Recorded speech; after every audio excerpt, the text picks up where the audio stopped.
আসসালামু আলাইকুম, শুভরাত্রি। আপনারা যে স্ক্রিনে দেখতে পাচ্ছেন ঈদগাঁওতে বাস মাইক্রোবাস সংঘর্ষ, সেখানে প্রায় হতাহত হয়েছে 17 জন মতো। প্রিয় দর্শক শ্রোতা, আপনারা জানেন আজ সকাল 11টার দিকে চট্টগ্রাম কক্সবাজার এই মহাসড়কে একটি বাস এবং হাইয়েস অর্থাৎ মাইক্রোর সাথে মুখোমুখি সংঘর্ষ হয়। এই সংঘর্ষের মধ্যে সেখানে প্রথমে 2 জন নারী নিহত হয়েছিল ঘটনাস্থলেই। এরপরে হসপিটালে নেওয়ার পর একজন নিহত হয়েছেন। এর পরবর্তীতে কিন্তু আহত হয়েছিলেন বেশ কয়েকজন।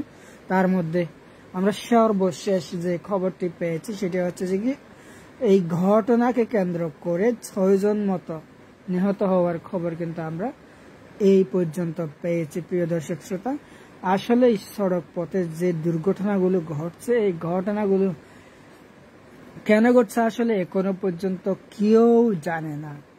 কি বেপরোয়া গাড়ি চালানোর ফলে দুর্ঘটনা ঘটছে, নাকি আসলে এমনিতে দুর্ঘটনাগুলো ঘটছে কোনো হয়তো গাড়ির ত্রুটি থাকার কারণে, যান্ত্রিক ত্রুটির কারণে, নাকি এমনিতে ড্রাইভারের অজ্ঞতার কারণে এই সড়ক দুর্ঘটনাগুলো ঘটছে, সেটি এখনো পর্যন্ত কেউ নির্ণয় করতে পারেনি, অর্থাৎ কেউ এখনো পর্যন্ত সেটি বের করতে পারেনি। এখন কথা হচ্ছে যে কি এভাবে সড়ক দুর্ঘটনা আর কতদিন?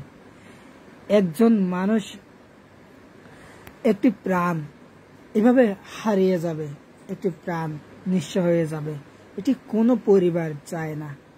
আমরা যতটুকু খবর পেয়েছি যে একটি মাইক্রোবাসের যে যাত্রীরা ছিল তারা কক্সবাজার থেকে চিকিৎসা করে কিন্তু তারা বাড়ি ফিরছিলেন। বাড়ি ফেরার পথে কিন্তু সেই স্থানে গিয়ে তাদেরকে না ফেরার দেশে চলে যেতে হয়েছে। 6 জন প্রাণ, 6টি মানুষ, জীবিত মানুষ, তারা বাড়ি ফিরছিলেন। কিন্তু প্রতিমধ্যে ঈদগাঁও এলাকার ইসলামাবাদে তারা নিঃস্ব হয়েছে, তারা প্রাণ হারিয়েছে। প্রিয় দর্শক শ্রোতা, এমন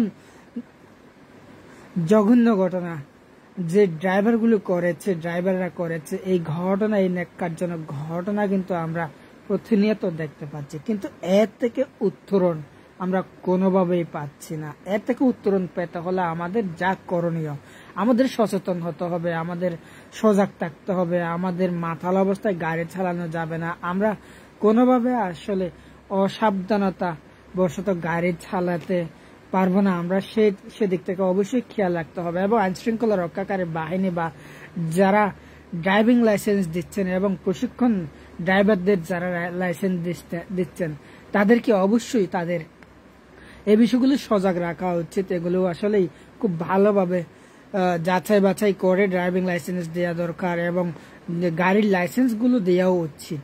কারণ এই বিষয়গুলো যদি মাথায় থাকে, এই বিষয়গুলো যদি সচেতনভাবে, সুস্থভাবে যদি তদন্ত করে, তখন হয়তো আরো একটু কমবে। এভাবে যে হতাহতের ঘটনা ঘটছে, এই ঘটনাগুলো হয়তো অনেকটাই কমবে। কারণ প্রতিনিয়ত আমরা সড়ক দুর্ঘটনা বা বিভিন্ন যানবাহনের দুর্ঘটনাগুলো দেখছি, এমনকি ট্রেনের দুর্ঘটনাও কিন্তু আমরা প্রতিনিয়ত দেখতে পাই।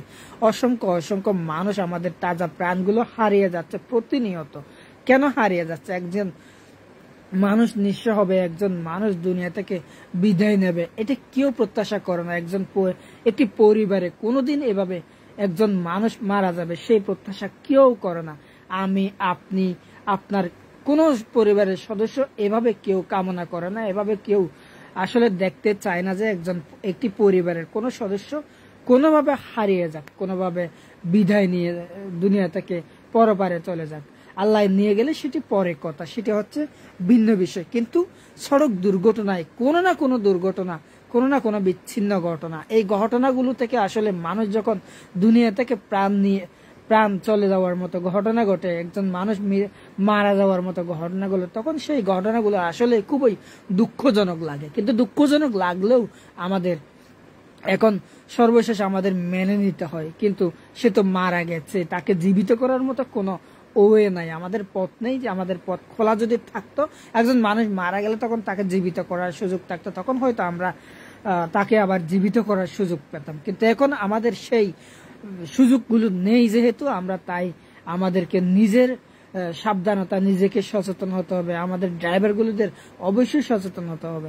এখন আমরা যে বিষয়গুলো আসলে দেখি, ড্রাইভারদের যে নিয়মগুলো দেখি, তারা যখন ড্রাইভিং সিটে বসে তখন আমরা যে বিষয়গুলো তাদের কাছ থেকে জানতে পাই বা জানতে পারি, তারা ড্রাইভিং সিটে বসার সাথে সাথে তারা মনে করেন তারা সেটি পুরো মানুষ যে যাত্রীগুলো রয়েছে তাদেরকে তারা তার জিম্মায় নিয়ে ফেলছে।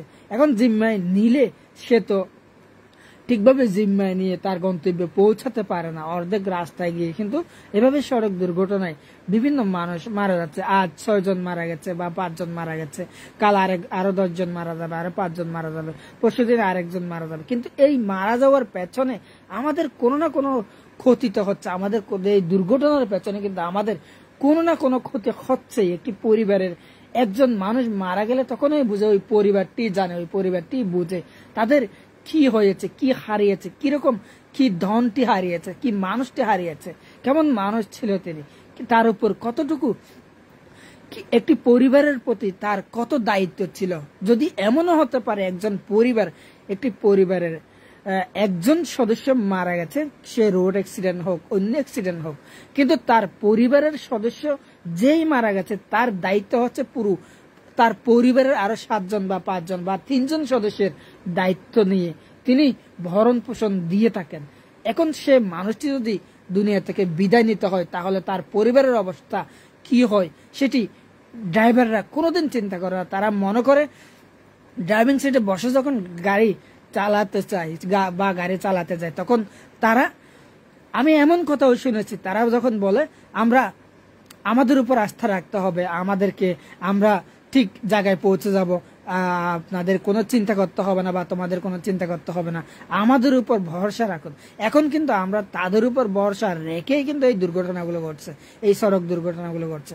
এখন সেই সড়ক দুর্ঘটনাগুলো যখনই ঘটছে তখনই আমাদের এই বিপত্তিগুলো হচ্ছে। আমাদের এক একটি প্রাণ কিন্তু নিঃস্ব হয়ে যাচ্ছে, এক একটি পরিবার নিঃস্ব হয়ে যাচ্ছে, এক একটি প্রাণ হারিয়ে যাচ্ছে, দুনিয়া থেকে ওপারে চলে যেতে হচ্ছে, বিদায় নিতে হচ্ছে আমাদেরকে।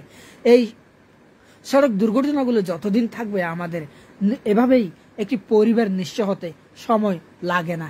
1 সেকেন্ডের ভেতরেই কিন্তু একটি পরিবারের একজন সদস্য নিঃস্ব হওয়া মানে একটি পরিবার পুরো ধ্বংস তছনছ হয়ে যাওয়া। তাহলে এর থেকে উত্তরণের পথ কি, এর থেকে উত্তরণ হওয়ার মতো সুযোগ কি, রাস্তা কিছু আছে কিনা? রাস্তা হচ্ছে শুধুমাত্র ড্রাইভারদেরকে আরো সাবধান হতে হবে।